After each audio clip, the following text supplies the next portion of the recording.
Et bonjour, hier sur une chaîne grand public qui s'appelle TMC, on a eu le droit à une émission sur, entre guillemets, la médecine anti-âge. Et l'idée, c'était de se dire, est-ce qu'on peut tous vivre après 100 ans? Alors, qu'est-ce qu'on entend par médecine anti-âge et qu'est-ce qu'on entend par tous vivre après 100 ans? L'idée, bien sûr, elle effleure tous les cerveaux du monde entier, de pouvoir vieillir, bien sûr, de rester sur cette merveilleuse terre le plus longtemps possible. Et puis, évidemment, de se dire que si on pouvait rester en bonne santé le plus tard possible, ce serait bien. Et en gros, un peu, eh bien, la médecine dite anti-âge, c'est un peu ça, mais pas que. En tout cas, en France, d'un point de vue éthique, elle est plutôt pas mal contrôlée, la médecine anti-âge, même si on commence à voir dans ce que j'appelle un peu les banlieues chics, des centres de médecine anti-âge à des prix exorbitants. La journée, par exemple, c'est 3 600 € pour faire tous les examens, pour voir un peu où est-ce que vous en êtes. Néanmoins, on a quand même une éthique qui nous protège. Si on prend les exemples qui ont été donnés dans cette émission, qui étaient vraiment très instructives, ils sont principalement, bien sûr, en Amérique latine et en Amérique du Nord. Et là, on est à faire des choses qui sont un peu folles, c'est-à-dire qu'il y a des noms très connus, alors personnellement je ne les connaissais pas, mais je ne suis pas forcément une référence là-dessus, des noms très connus qui veulent eux-mêmes inverser, entre guillemets, la courbe et se dire que je rajeunis. Et c'est là où on a tout intérêt à être prudent sur la médecine anti-âge. Je trouve déjà que le terme n'est pas bon. Ça, c'est la première des choses. Deuxièmement, on a besoin de se rendre compte que, eh bien, ne pas vieillir, c'est quelque chose qui physiologiquement n'existe pas. Notre corps va forcément vieillir puisque le temps avance. Maintenant, il est utile de savoir comment ce corps va vieillir. Et c'est là où rentre, entre guillemets, la fameuse médecine des 4 P, donc prédictive, participative, personnalisée. Et le quatrième, j'oublie toujours, il reviendra quand il le faudra. C'est ce qu'on fait en naturopathie, la, entre guillemets, médecine des 4 P. La naturopathie, c'est une médecine alternative, qui a été d'abord mise en place par des médecins, puis les médecins ont craché dessus, et aujourd'hui, les médecins reviennent et s'appellent médecins anti-âge, voire médecins fonctionnels. Alors, je suis à 10 000% en accord avec l'idée de bien vieillir. Moi je préfère dire bien grandir, je n'aime pas trop le mot vieillir.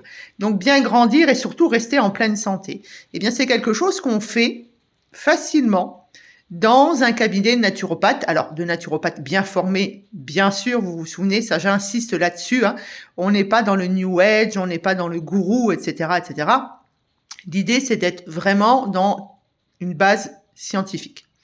Et donc la médecine anti-âge, notamment en Amérique, etc., elle pousse le bouchon un peu loin de la base de ce qu'on fait en naturopathie. Je vais vous donner des exemples et je vais vous expliquer ce que la naturopathie peut faire pour vous. Donc, en Amérique, on va vous mettre, par exemple, quelques minutes dans le froid. On vous demandera d'ailleurs de prendre des douches froides. On va vous mettre dans des caissons hyperbares pour être en hyperoxygénation. On va vous relier, entre guillemets, à des ondes pour être sur la même énergie que la Terre. On va vous mettre des lunettes pour, on va dire, imiter la lumière du soleil le matin. Et puis surtout, plusieurs trucs qui m'ont complètement, j'ai envie de dire, bousculé. C'est vous allez donc dans des cliniques, bien sûr, où vous allez dépenser beaucoup d'argent, bien sûr, puisque le problème de la médecine anti-âge aujourd'hui, voire de la médecine fonctionnelle en France et en Europe, c'est de faire du pognon.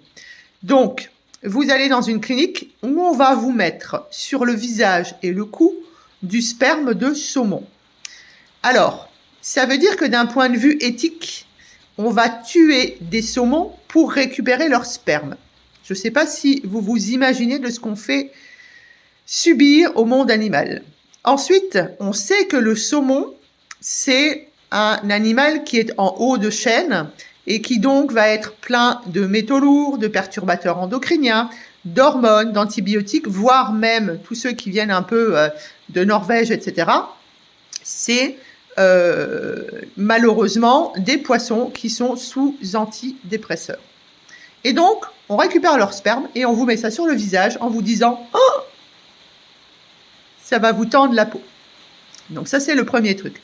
Le deuxième truc, c'est, je crois que ce sont des gens qui jouent et qui font des expériences. C'est de vous prendre en fait votre sang, de faire ce qu'on appelle de la plasmaphérèse, donc de récupérer votre plasma, de vous rendre vos cellules sanguines, donc plaquettes, globules blancs, globules rouges, etc., etc.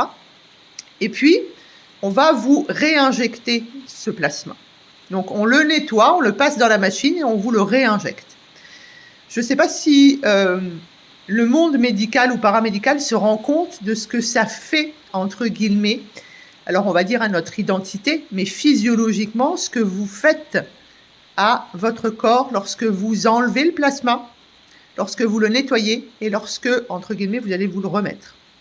Et il y a même dans certains centres en Amérique du Sud où on va vous donner du plasma de quelqu'un de plus jeune que vous. Alors oui, dans le plasma, il y a moins de risques d'allergie, etc., etc. Il n'empêche que vous prenez le plasma de quelqu'un d'autre. Qu'est-ce que ça peut donner ? Sans parler de l'éthique de prendre du plasma de quelqu'un de plus jeune que vous. Donc, il y a le plasma, il y a, entre guillemets, le sperme de saumon sur le visage, et puis, il y a aussi les fameuses injections de peptides. Donc, les gens se piquent tous les jours, tous les 2 jours, tous les 3 jours, avec des peptides. Alors, peptides, c'est un acide aminé plus un acide aminé plus un acide aminé. Ça peut être, entre guillemets, 2, 3 acides aminés. Ensuite, on parlerait de polypeptides si on en avait plusieurs. Donc, vous allez vous injecter des acides aminés. Où est-ce que ça a été prouvé que s'injecter des acides aminés, ça fonctionnait ? Nulle part. D'ailleurs, le sperme de saumon, c'est prouvé nulle part et le plasma, c'est prouvé nulle part aussi. On a aussi des cliniques, et notamment ça se fait en France, mais à mon avis, pas grand monde est au courant. On va faire ce qu'on appelle, en tout cas dans mon métier d'anesthésiste, une loco-régionale.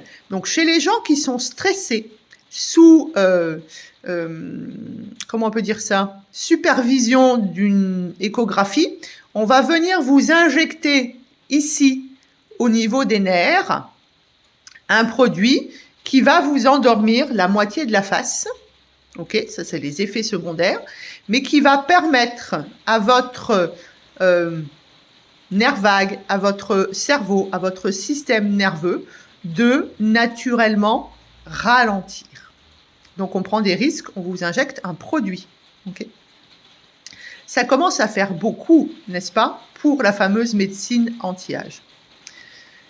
Qu'est-ce que j'ai vu encore ? J'ai vu qu'on avait des placards, que dis-je, une pièce complète de compléments alimentaires.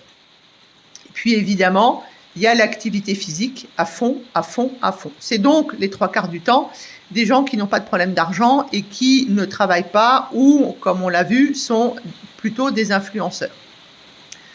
Et la dernière touche sur le gâteau, si je puis dire, cette cerise sur le gâteau, eh bien, c'est l'injection de cellules souches. Il y a énormément de recherches dans des laboratoires privés, bien sûr, sur les cellules souches. Alors, les cellules souches, on peut les trouver dans votre cordon ombilical. Lorsque vous êtes à la naissance, dans le placenta, on peut aller les chercher ailleurs. Et surtout, aujourd'hui, qu'est-ce qu'on fait ?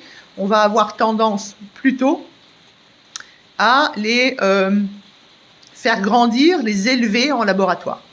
Et on pense que grâce à ces cellules souches, on va éviter toutes les maladies.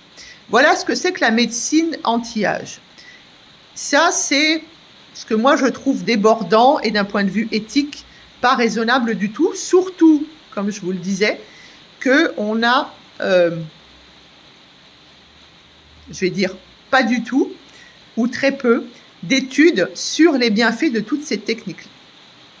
Et pourquoi je vous dis médecine anti-âge vs naturopathie? Tout simplement parce que si vous souhaitez rester en bonne santé, vous pouvez aller voir un naturopathe. La naturopathie, au départ, c'est de la prévention, ok? Et pour faire de la pleine santé, pour faire de l'anti-âge, je vieillis correctement. Je vous rappelle que moi, je vais bientôt avoir 55 ans et il paraît que je ne les fais pas, donc je prends le compliment. Donc la naturopathie, ça marche. Eh bien, dans un cabinet de naturopathe, vous êtes capable d'apprendre ce qu'on appelle aujourd'hui, pour être moderne, le biohacking, c'est-à-dire en gros d'être en correspondance dans votre fonctionnement journalier sur les hormones, les enzymes, tout ce qui est sécrété dans votre corps.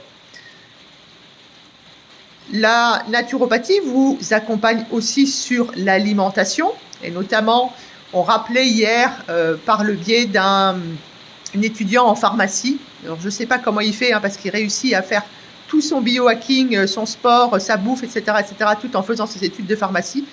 Je trouve ça un peu dingue, mais tant mieux pour lui, je suis très contente pour lui. Donc on apprend aussi à manger. On se dit qu'on doit manger d'abord les légumes, puis les protéines et après les féculents. Ça évite les pics de glycémie. Alors ça, en tant que physiologiste expert, si je puis me permettre, votre estomac ne relâchera son contenu qu'une fois que les protéines seront digérées. Donc le pic de glycémie, on peut dire que c'est du bullshit, mais bon, voilà, un peu quand même. En tout cas, apprendre à vivre en respectant son horloge biologique, c'est quelque chose que vous pouvez faire en naturopathie. Vous n'aurez pas besoin de dépenser autant d'argent.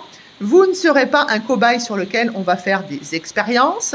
Et puis surtout, vous aurez quelque chose qui sera du coup participative. Vous allez participer à la mise en place, qui sera personnalisée puisque chaque personne est différente, qui sera prédictive, bien sûr, puisque on va pouvoir vous dire que si vous mangez comme ça, vous allez éviter. Et le manger comme ça, en exemple, ça peut être l'alimentation méditerranéenne. Donc, la médecine des 4 P, entre guillemets, la médecine anti-âge, elle peut se faire naturellement chez un praticien en naturopathie formé à. L'idée de la naturopathie, c'est de faire de la prévention. Donc, si vous voulez bien vieillir, il n'est pas nécessaire de dépenser 3 000 € tous les mois dans la complémentation, de faire un achat de caissons hyperbares pour mettre dans votre salon ou un sauna infrarouge, etc., voire de vous mettre du sperme de saumon sur le visage. En tout cas, la médecine anti-âge, elle est possible à des tarifs corrects, entre guillemets. Je pense que la pleine santé, elle n'est pas réservée qu'aux gens qui ont beaucoup d'argent. On est capable, et si on revoit nos anciens, ils vieillissaient très bien. Je pense à ma grand-mère ou à mon arrière-grand-mère, ils n'avaient pas tout ça et ils étaient en pleine forme encore à 90 ans. Donc, si vous avez envie, malgré tout, d'être dans la prévention, d'être dans la bonne santé, de vieillir justement correctement, de pouvoir continuer à faire plein de choses à 80, 90, voire 100 ans, eh bien, vous pouvez vous rapprocher de naturopathes bien formés et ça sera quand même quelque chose qui sera bien plus respectueux de votre personne. Donc, médecine anti-âge ou naturopathie, personnellement, je fais le choix. Hors de question de me mettre du sperme de saumon ou de me faire des injections de cellules souches, voire de récupérer du plasma de mes enfants. Restons dans une bioéthique correcte, même si on a envie de vivre en bonne santé.